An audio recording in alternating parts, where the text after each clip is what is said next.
Well, this story has been blowing up over the past couple of weeks, and I think for good reason. I was made aware of this specifically by USA Today, who ran an article on the Dallas Stars and their monopolization of hockey in Dallas. The Stars organization owns essentially all ice within the Dallas area, and the article and community members interviewed allege that the Stars abused this monopoly both to profit off the community and to control how the ice is used. The team has, for example, thrown around their control of ice time to control coaching decisions on minor league teams. But it's not just kids. In another example, the Stars retaliated against a man who petitioned against changes to the beer league structure. Basically, the organization drastically increased the cost of the ice while also adding features like a running clock, making the experience worse overall. And after starting a petition to request a change to this policy, the individual was banned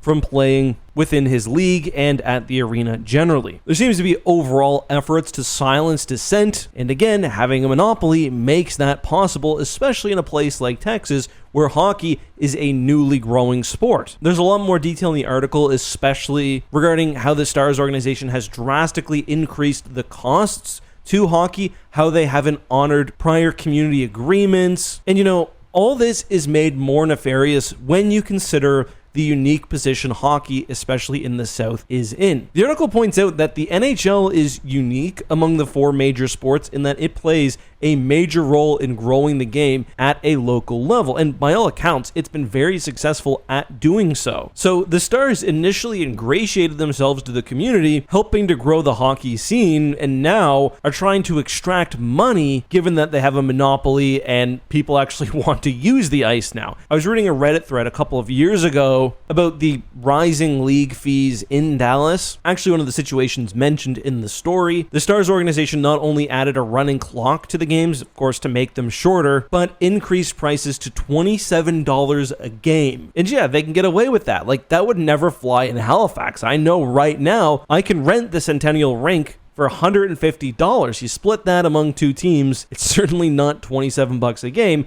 but hockey has been popular here for a very long time, and there's a ton of ice surfaces. In Dallas, you get what you get. Reading between the lines, one thing that I also see is that hockey seems to be continuing to become popular in Dallas. You've got more and more people each year fighting for the same ice time. Listen, that is a problem here. That's a problem everywhere. But it seems like the Stars instead are making more money off the same ice hours instead of contributing to build new rinks, while also using their power to control the narrative. The Stars have responded, basically pushing back against these allegations, but if you're from Dallas especially, or Texas, let me know. Ditto really anywhere else in the South. What's hockey like for you? I look forward to reading your thoughts. I take for granted, I think, how available ice is in Halifax, but it certainly is not like that everywhere. See you next time.